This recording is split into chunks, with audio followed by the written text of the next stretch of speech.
This was, you might say, a marquee week for special counsel Robert Mueller's investigation into President Trump's 2016 campaign. Lisa Desjardins reports on what we are learning about Mr. Trump's ties to Russia. Judy, here are just some of the developments this week. Trump campaign foreign policy advisor George Papadopoulos reported to prison to serve his sentence for lying to the FBI.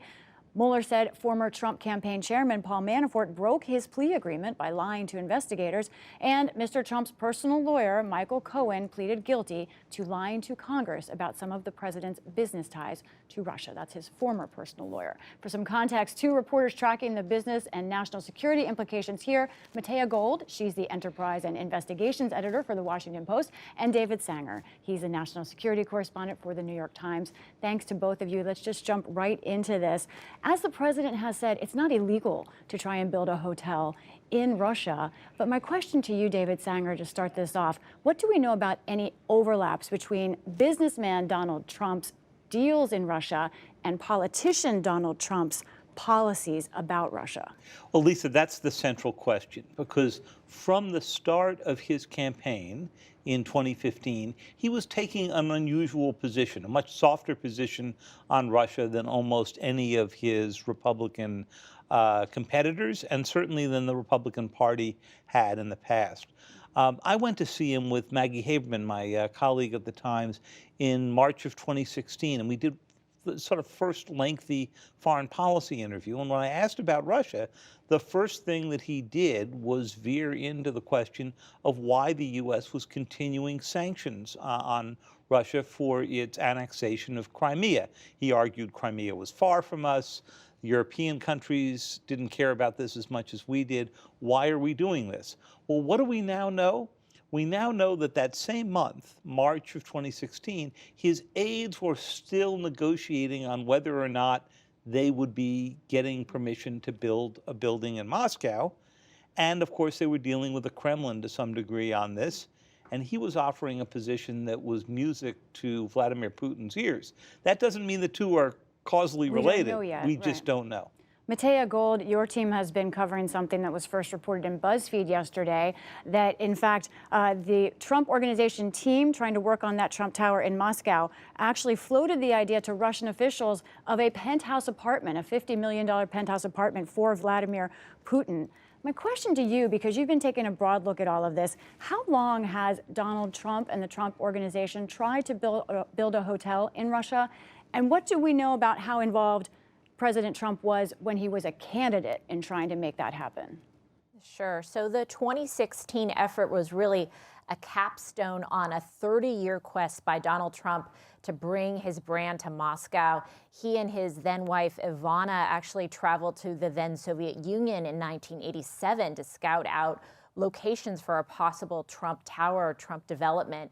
And over the years, he repeatedly tried to make a deal happen that just never could get done. The 2015-2016 endeavor was very interesting because even months after he famously came down the golden escalator and announced his candidacy for president, in October 2015, Trump signed a letter of intent to continue searching for a deal in Russia. And we know that his personal attorney, Michael Cohen, really made it a mission to make that happen. Now, Cohen had originally told Congress that effort was dead essentially in January of 2016, just as Trump's candidacy was really getting going and starting to take hold. And he said that his efforts to reach a top aide to Putin never got a response. Now we learned this week that those were actually false statements, that in fact he spoke to a personal assistant to a top Putin aide for at least 20 minutes in January about help securing financing and land for a project. And for the next 6 months, he and Felix Sater, his partner in the effort, continued to discuss the project, and he discussed the project with members of Trump's family and the president. I want to look at that moment a little bit more, too. And that was what stood out to me in the Cohen plea document yesterday. That moment where, and we have a graphic of it, where Cohen says that, yes, in fact, he did in 2016 have contact back and forth with the Putin lieutenant, Dmitry Peskov, about this idea of a Trump Tower in Moscow. And I want to ask you, David Sanger, how significant is this person, Dmitry Peskov, who, as Matea was saying, originally kind of said, oh, we didn't pay any attention to this, but now it looks like this Putin deputy was in fact trying to communicate with some Trump top lieutenants as well. How significant is this, if at all? Well, Mr. Peskov himself is quite powerful and very close to Putin. He's the spokesman. You hear him periodically speaking for Putin. You've heard him today from Argentina, actually, on some of these issues. Here's the critical point. President Trump said yesterday as he was leaving for the summit that he was continuing his business operations quite openly, he said, although we didn't know about this negotiation was ongoing, because he might lose his quest for the presidency, and then he'd have to go back into business, and he didn't want to lose any opportunities. Well, that's fine, except you open yourself up to exactly this kind of charge, that there's a conflict of interest, and that foreign nations that are seeking, or others who are seeking influence, will use their business relationship to try to influence him, or his views might be altered or appear to be altered in order to keep a potential business partner happy. And that's the central question. Did he alter his view of American policy toward Russia for that reason? Mattea, one question I have for you. So much of this now seems to be centering more around the Trump organization and Mr. Trump's businesses. And many folks think the roadmap to what his business was actually doing are his tax returns. Do we know, can Robert Mueller obtain those tax returns? Do we know if he has tried? So we don't have any public confirmation that the special counsel has the president's tax returns, but I would note that that is a pretty basic investigative technique, is to look at someone's finances when you're scrutinizing any sort of potential white-collar crime or financial impropriety. And he clearly could, as a prosecutor, obtain those.